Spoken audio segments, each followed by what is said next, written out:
रोहित जी कर्नाटक से। राधे राधे महाराज जी। महाराज जी, जिसका शरीर जीवित है उसने देखा नहीं है और जिसकी मृत्यु हो गई वो बता नहीं सकता, तो मृत्यु के बाद क्या होता है ये हम कैसे जाने? हमें मृत्यु के बाद क्या होता है इसकी चिंता नहीं करनी। हमें आज हम वर्तमान में क्या कर रहे हैं इसकी चिंता करनी है। अगर वर्तमान में हम कृष्ण नाम जप रहे हैं, राधा नाम जप रहे हैं, भगवान नाम जप कर रहे हैं, कोई गलत आचरण नहीं कर रहे, तो मृत्यु के बाद हमें आनंद ही मिलेगा परिणाम में। हमें उसकी चिंता नहीं करनी। और अगर हम अभी गलत हैं तो हमें भोगना पड़ेगा। देखो, अभी आज हम नाम जप कर रहे हैं, आप नाम जप कर रहे हैं, या जो भी धर्म से चल रहा है, लेकिन शरीर में पीड़ा है, किडनी फेल है, कष्ट है, तो इसका मतलब है कि आज का तो नहीं है ये, तो कल कब गलत किए ये हमें पता नहीं। पिछले जन्म में या 100 जन्म के पीछे कभी तो हमने गलत किया ना, तो वो कर्म तब तक सुरक्षित रखा रहा भगवान के पास और हमको दंड दे रहा है। आज यदि हम गलत करेंगे तो हमको दंड मिलेगा। हमारा जन्म होता है, ये ज्ञान हमें, जब बच्चा छोटा हो तो देखो उसको पुचकारो तो आनंदित होने लगता है, इसका मतलब वो पहले से जानता है इस बात को।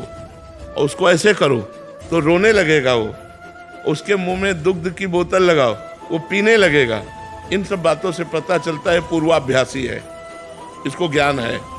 नहीं, बच्चा कैसे जाने कि दूध अंदर कैसे पिया जाता है, उसको ज्ञान है। वो भय और प्रेम को जानता है, मतलब उसको ज्ञान है। इसका मतलब ये नया आदमी नहीं है, नई पोशाक है। अभी बच्चे की पोशाक है लेकिन ये पुराना है, इसको पूरा ज्ञान है। तो हम मनुष्य जन्म प्राप्त करते हैं, लेकिन पीछे बहुत से जन्म कराए हैं जो कर्म, वो हमको भोगने पड़ेंगे। अब हमको वर्तमान को सुधारना है। हमारी बुद्धिमानी है, आज हमारा सुधरना चाहिए। आज सुधरेगा तो कल हमारा अच्छा होगा, और कल जो गलत हुआ है वो मिट जाएगा। तो आज अच्छा कैसे होगा? हम भगवान नाम जप करते हुए परोपकार करें, समाज सेवा करें, माता पिता की सेवा करें, परिवार की सेवा करें, कोई पाप ना करे, तो हमारा अच्छा रहेगा। मृत्यु के बाद हमें आनंद प्राप्त होगा, निश्चित बात है। अब जैसे याद की बात कहो कि मृत्यु के बाद, तो इसी जन्म में आप माँ के गर्भ में 9 महीने रहे, 1 सेकंड का भी याद नहीं। हम लोगों की स्मृति तो इतनी मंद हो चुकी है कि इसी जन्म की बात है। अभी कितने साल के हो आप? 24 साल। तो 24 साल की बात है। अभी तो 24 साल की बात है कि आप 9 महीने माँ की गर्भ में रहे, लेकिन आपको 1 सेकंड का पता नहीं। पता है भला? 1 सेकंड का पता नहीं है। तो अब पीछे जन्मों की तो बात हमें कैसे याद रहेगी, जब इसी जन्म की याद नहीं कि हम माँ के गर्भ में कैसे कष्ट सहा, कैसे महान दुख में रहे, हमें वो पता नहीं है। हम नाम जप करें और आगे को सुधारें, पीछे जो बिगड़ गया है वो ठीक हो जाएगा। नाम जप कीजिए। कोमल जी जयपुर से। श्री हरिवंश महाराज जी। महाराज जी, हमें बहुत आत्मग्लानि होती है, जिसके कारण यदि हम सही भी होते हैं तो अपना आत्मविश्वास खो बैठते हैं। ऐसी परिस्थिति में आत्मविश्वास कैसे बनाए रखें महाराज जी? सत्संग सुनिए, सत्संग सुनिए, जिससे ज्ञान प्राप्त हो। अज्ञान के कारण गलत काम भी हो जाते हैं, और अज्ञान के कारण सत्य वस्तु का ज्ञान न होने पर हमें संशय बना रहता है। तो यदि हम शास्त्र स्वाध्याय करें और सत्संग करें तो हमें ज्ञान प्राप्त हो जाए, तो असत आचरण भी ना हो और असत संकल्प भी न बने, सही पे आनंद का अनुभव हो, गलत में प्रायश्चित हो, हृदय जले, तो हम सही हो जाएंगे। हमें सत्संग की अत्यंत आवश्यकता है। 2 प्रकार से सत्संग होता है, एक साधु के मिलने पर सत्संग होता है और एक शास्त्रों से सत्संग होता है। गीता प्रेस की बहुत छोटी छोटी पुस्तिकाएं हैं, उनको खरीद लीजिए, उनको पढ़िए, जिससे आपका ज्ञान प्रकाश हो। संतों के वचन सुनिए, जिससे आपका ज्ञान प्रकाश हो। उसी ज्ञान से अज्ञान का नाश होता है। अज्ञान का नाश होते ही गलत आचरण बंद हो जाते हैं। जब हृदय पवित्र होता है तो पवित्र हृदय में विश्वास होता है। विश्वास बहुत बड़ी चीज है। बिन विश्वास भगति नहीं, ते बिन द्रवहि न राम, राम कृपा बिन सपन्यु, जीव न लह विश्राम। जीव न लह विश्राम, जीव को जो आनंद और विश्राम मिलता है वो भगवान की कृपा से मिलता है, और भगवान की कृपा भक्ति से मिलती है, और भक्ति विश्वास से होती है, और विश्वास संत वचनों और शास्त्रों के श्रवण पठन से जागृत होता है। डॉक्टर प्रियंका जी। श्री हरिवंश महाराज जी। महाराज जी, आप कह रहे हैं कि आप एक डॉक्टर हैं, और जब भी हमसे कोई गलती हो जाती है जो हम करना नहीं चाहते, मतलब उद्देश्य नहीं था, बट उसकी जिम्मेदारी जो मरीज है उसके परिवार वाले हम पे डाल देते हैं, ऐसे में क्या क्योंकि हमें आप पाप पे लगेगा? पाप लगेगा? क्योंकि आप पे है। मरीज का पूरा जीवन आपको समर्पित होता है। जब आप ऑपरेशन थिएटर पर ले जाते हैं तो सिर्फ आप उसके जिम्मेवार होते हैं। उसके न परिवार का कोई होता है, न उसका कोई प्रिय संबंधी होता है। आप ही उसके माता पिता, भगवान, प्रिय संबंधी, सब कुछ आप है। तो आपकी पूरी जिम्मेवारी होती है कि आपसे कोई प्रमाद ना होने पावे, कोई गलती ना होने पावे। और फिर नहीं बचता है तो फिर आपका उसमें कोई दोष नहीं है, क्योंकि आप कोई भगवान नहीं हो कि आप उसको बचा लेंगे। आपका प्रयास पूरा होना चाहिए। उस प्रयास में अगर प्रमाद है तो आप अपराधी हैं, यहाँ ना सही तो भगवान के दरबार में अपराधी हैं। क्योंकि वो मरीज का पूरा जीवन आपके हाथ में होता है।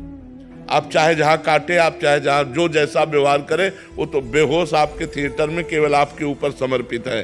अब आपका वहाँ भगवान का सीसी कैमरा लगा हुआ है, वो देख रहे हैं। यदि आप ईमानदारी से मरीज के साथ बर्ताव करते हैं, अपने जितना ज्ञान भगवान ने आपको दिया है, और इसके बाद असफल हो जाता है, तो ये उसका प्रारब्ध है, आपका पाप नहीं है। यदि आप प्रमादवश कोई असफलता करते हैं तो उसकी जिम्मेवारी आपकी है, ये आप देख लीजिए। ललित मोहन शर्मा जी, लखनऊ से। राधे राधे महाराज जी। महाराज जी, भगवान ने मेरा जन्म किस लिए किया है? कि अब आगे जन्म न हो। इसके लिए क्या करें? इस मनुष्य जन्म दिया है साधन धाम मोक्ष कर द्वारा, पाई न जे परलोक सम्हारा, सो परत्र दुख पावई, सिर धुनि धुनि पछताए, काले ही कर्मे ईश्वरे मिथ्या दोष लगाए। बहुत बढ़िया अवसर दिया है। खूब राधा राधा जप करके अपना कल्याण कर लो, अपना मंगल कर लो। अगर मनुष्य जन्म प्राप्त करके केवल लड़का बच्चा, परिवार, मोह, ममता, इसी में समय व्यतीत कर दिया, तो फिर आए हम मनुष्य जन्म में है साधन धाम, साधना करने के लिए, मोक्ष प्राप्ति के लिए, भगवत प्राप्ति के लिए हमें मनुष्य जन्म मिला है। यदि हम नाम जप करें, अच्छे आचरण करें, परिवार समाज की सेवा करें, तो हम मुक्त हो जाएंगे। अगर हम भोगों में रत रहेंगे, भगवान को भूल गए, तो यहाँ कुछ साथ जाने वाला नहीं। न बैंक बैलेंस, न तुम्हारा शरीर, न तुम्हारा घर, न तुम्हारे रिश्ते नाते, सब यहीं पड़े रह जाएंगे। इसलिए भाई, हमारा जन्म हुआ है भगवत प्राप्ति के लिए। मनुष्य नर्तन कर फल विषय न भाई, भजिए राम सब काम बिहाई। समस्त कामनाओं का त्याग करके भगवान का निरंतर भजन होता रहे, इसीलिए हमें मनुष्य जन्म मिला। नविता जी।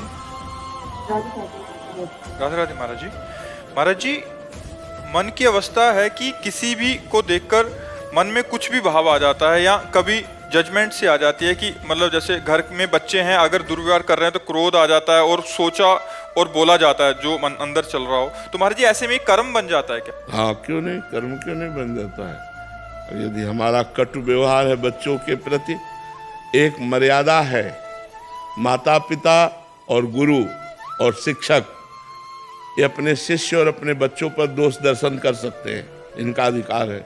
गुण और दोष दर्शन करके दोषों के त्याग के लिए उचित दंड का विधान कर सकते हैं। जैसे गुरु है अपने शिष्य पर, माता पिता है अपने बच्चों पर, उनका दोष निवारण करने के लिए दंड विधान कर सकते हैं। इसके अलावा अगर आपने अपना स्वभाव ऐसा बनाया कि हर बार में क्रोध, हर बार में, तो आप अपने स्वभाव के अनुसार कर्म कर रहे हैं, फिर उसका आपको परिणाम भोगना पड़ेगा। हमें क्रोध करने का नाटक करना है, लेकिन थोड़ी ही देर में हमारा हृदय शीतल है, उसको आशीर्वाद दे रहा है, और उसको फिर बुलाकर, देखो समझ रहे हो ना, आज के बाद गलती नहीं, कोई गलती नहीं, चलो आगे चलो। सुधार के लिए माता पिता, गुरु, अध्यापक ये थोड़ा क्रोध का प्रदर्शन करते हैं। क्रोध नहीं होना चाहिए। क्रोध तो पाप का मूल है। अगर क्रोध करेंगे तो बड़े दोष उत्पन्न हो जाएंगे, हिंसात्मक वृत्ति आ जाएगी, कटुवचन निकलेंगे, गाली निकलेगी, सो ठीक नहीं है। महाराज जी, समझ के किया हुआ क्रोध में कोई कर्म नहीं बनता? नहीं, उसमें हम अपने कर्तव्य का पालन कर रहे हैं। जैसे एक बड़ा अधिकारी है और 50 लोग उसके अंडर में हैं, और उनमें कोई प्रमाद कर रहा, अपने कर्तव्य का पालन नहीं कर रहा, तो उसे क्रोध का नाटक करना पड़ेगा। मतलब वो भय दिखाना कर अपने कार्य को पूरा कराना, ये उसका कर्तव्य, क्योंकि अधिकारी है। ऐसे टीचर है, ऐसे गुरु है, ऐसे माता पिता है।